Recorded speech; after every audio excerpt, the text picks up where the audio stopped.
Hello friends, welcome back to my channel. This is beauty with Barnali. Beauty with বর্ণালীর আবারও নতুন একটা ব্লগে তোমাদের সকলকে জানাই ওয়েলকাম। আশা করছি তোমরা সকলেই ভালো আছো, আমিও ভীষণ ভালো আছি। তো আজকে সন্ধ্যাবেলার থেকে ব্লগটা স্টার্ট করলাম। একটা বিয়ে বাড়িতে যাব, তো অন্যান্য দিনের ব্লগের থেকে আজকের ব্লগটা তোমাদের দেখতে নিশ্চয়ই অনেক ভালো লাগবে। তো কোথায় যাব, কি হয় সম্পর্কে আমাদের, কোথায় বিয়েবাড়িটা হচ্ছে, পুরো সমস্ত কিছু আজকের ব্লগে থাকবে। একদম মিস করবে না, পুরোটা দেখতে থাকো। আজকের লুকটা আমার কীরকম হবে বা কি সাজবো পুরোটাই তো আমি তোমাদের সাথে শেয়ার করব। তো মোটামুটি সমস্ত কিছু বার করে রেডি করে রেখেছি, সেটা তোমাদের সাথে আমি শেয়ার করে দিচ্ছি। কিন্তু এখনই আমি সাজতে স্টার্ট করছি না, কারণ আগে মেয়েকে খাওয়াবো, খাইয়ে নিয়ে তারপরে আমি সাজতে বসবো। কারণ সেজে টেজে নিয়ে ওকে আমি খাওয়াতে পারবো না, সেটা কোনো মায়ের পক্ষেই সম্ভব নয়। তো কি সাজছি লুকটা একটু পরে শেয়ার করব, কী দিয়ে সাজবো সেগুলো আমি সমস্ত কিছু বার করে রেখেছি। তো চলো আগে সেগুলো দেখিয়ে দিই, তারপর ফুল লুকটা আমি পরে তোমাদের সাথে শেয়ার করছি। আর ফুল লুকটা নিয়ে একদম তোমাদের সাথে দেখা করব। প্রথমে একদম স্টার্ট করলাম কি শাড়ি পরবো সেইটা দিয়ে। তো এখানে একটা দেখতেই পাচ্ছ, এটা একটা বালুচুরি শাড়ি। এটা অ্যাকচুয়ালি আমার নয়, আমার শাশুড়ি মার একটা শাড়ি এটা। তো এটা তো পরবো যখন, তখন তো তোমরা ফুল লুকটা দেখতেই পাবে কেমন। ভীষণই সুন্দর একটা শাড়ি।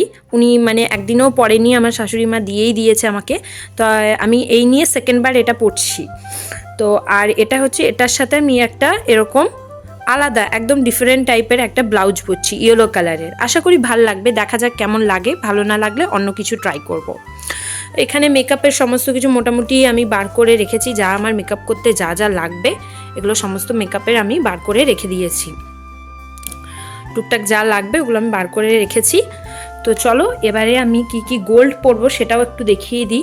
এই যে টুকটাক শাখা পলা এগুলো সব বার করে রেখেছি, আংটি, তারপর তোমার এই যে এগুলো চুড়ি, সোনার চুড়ি, হার, এই চিকটা পরবো আজকে। তো এগুলো টুকটাক যেগুলো আমার লাগবে সেগুলো আমি বার করে রেডি করে রেখেছি। এটা হচ্ছে একদম আমার ফাইনাল লুক। অবশ্যই কমেন্ট করে জানিও কেমন লাগছে আমাকে। তো ভীষণই সিম্পল একটা মেকআপ করেছি, জাস্ট আইলাইনারটা একটু মোটা করে দিয়েছি, এই যা। আর একদম যে ব্লাউজটা দেখলাম পরে বেশ ভালোই লাগছে, ওই জন্য অন্য কিছু অপশনে গেলাম না, বেরিয়ে পড়েছি। তো এত কিছুর মাঝখানে তো আমি বললামই না বিয়েবাড়িটা কোথায়। অ্যাকচুয়ালি বিয়েবাড়িটা খড়গপুরের মধ্যেই। বিয়েবাড়িটা হচ্ছে আমাদের গোপালনগরে। আর অ্যাকচুয়ালি সম্পর্কে কি হয় সেটাও আমি তোমাদের সাথে এই ভিডিওর মধ্যেই বলছি। বিয়েবাড়িতে পৌঁছেই দেখছি ঠিক আমাদের আগে বরযাত্রী পৌঁছে গেছে। আমরা বরযাত্রীর পিছনেই ঢুকলাম। তো কি হয় সম্পর্কে সেটা আমি একটু তোমাদের সাথে শেয়ার করে দিই। এটা হচ্ছে আমার ছোট পিসি শাশুড়ির খুড়তুতো জায়ের ছেলের মেয়ের বিয়ে, আমাদের অনেক দূর সম্পর্কের এটা রিলেটিভ হয়। তো যেহেতু পিসির বাপের বাড়ির তরফ থেকে আমরা পড়ি, সেই কারণেই আমাদেরকে ইনভিটেশন করা হয়েছিল, আমাদের ফুল ফ্যামিলিকে। বাট আমার শ্বশুর শাশুড়ি যেতে পারেননি শরীর খারাপের জন্য, ওই জন্য আমি, আমার হাজব্যান্ড আর মেয়ে গেছিলাম। এই যে আমার ছোট পিসি শাশুড়ি এত কিছু বোঝে না মোবাইলের ব্যাপারে, যে আমি কি করছি, ভাবছে ফটো তুলছি। পরে বললাম না, আমি একটা ভিডিও বানাচ্ছিলাম। কনেকে গিফট দিয়ে বেশ অনেকক্ষণ দাঁড়িয়ে থেকে আমরা একটু সময়টা কাটালাম এখানে। আমার পিসি অনেকের সাথে পরিচয় করিয়ে দিল। অনেকের সাথে তো আমাদের পরিচয় নেই, ওই কারণে পরিচয় করিয়ে দিল। বেশ অনেকটা সময় কাটিয়ে নিয়ে, সেই সময়টা অনেকটা ভিড় হয়ে গেছিলো, বরযাত্রী কনেযাত্রী সব এক জায়গায় হয়ে গেছিলো, সেই সময়টা একটু মেসি হয়ে গেছিলো ব্যাপারটা। তারপর আমরা একদম খাওয়ার জায়গায় চলে গেলাম। দুরকমই সিস্টেম ছিল, বুফে সিস্টেম, এমনকি যারা চাইবে তারা কিন্তু চেয়ার টেবিলে বসেও খেতে পারো। তো আমরা বসেই খেলাম, বুফে সিস্টেমে খেলাম না। অ্যাকচুয়ালি মেয়েকে নিয়ে খেতে পারবো না ওরম দাঁড়িয়ে। তো দেখলাম একটু ওয়েট করার পর ফাঁকা হয়ে গেছে, তো নেক্সট ব্যাচে আমরা খেতে বসলাম। তো কি মেনু আছে সেটাও তো তোমাদের সাথে আমি শেয়ার করবো এই ভিডিওতে। মেয়ে তো ভীষণ খুশি, জানি না খেতে দেবে কি দেবে না আমাদেরকে এই মুহূর্তে। প্রথমেই দেওয়া হলো ভেজিটেবিল চপ অ্যান্ড স্যালাড, তারপর রুমালি রুটি, চানা মশালা।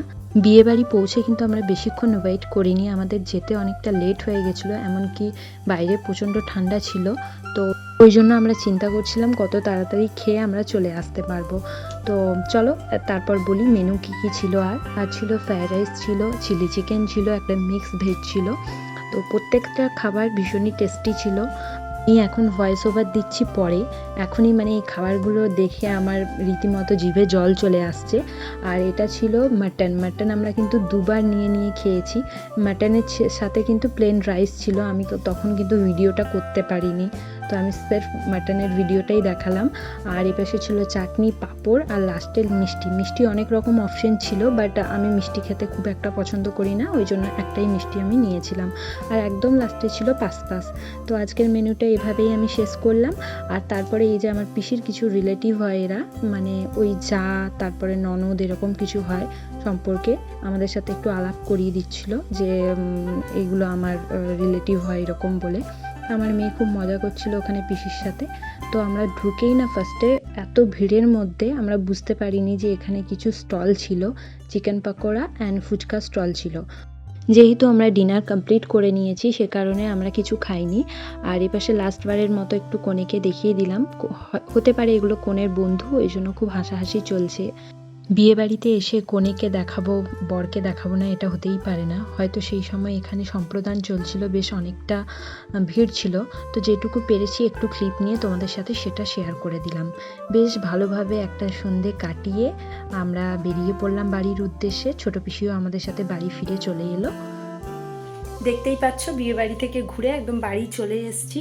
তো বাইরে এত ঠান্ডা, তো আমি লাস্টে এই সোয়েটারটা পরতে বাধ্য হলাম, যদিও বিয়ে বাড়ি থেকে বেরিয়ে তারপরে এই সোয়েটারটা পরে নিয়েছি। আর এখন যে মেকআপটা করে গেছিলাম সেটা রিমুভ করব, যেটা খুব ইম্পর্টেন্ট। বাট মানে এখন আর ভাল লাগছে না, মনে হচ্ছে শুয়ে পড়ি, প্রচণ্ড পরিমাণে ঠান্ডা বাইরে, আর ঘরেও বেশ ঠান্ডা আছে। তো তাহলে বন্ধুরা আজকের ভিডিওটা আমি এখানেই শেষ করলাম। যদি ভালো লাগে অবশ্যই লাইক করো, কমেন্ট করো অ্যান্ড শেয়ার করতে একদম ভুলো না। দেখা হচ্ছে খুব তাড়াতাড়ি নেক্সট কোনো ব্লগে। ততক্ষণের জন্য বাই বাই।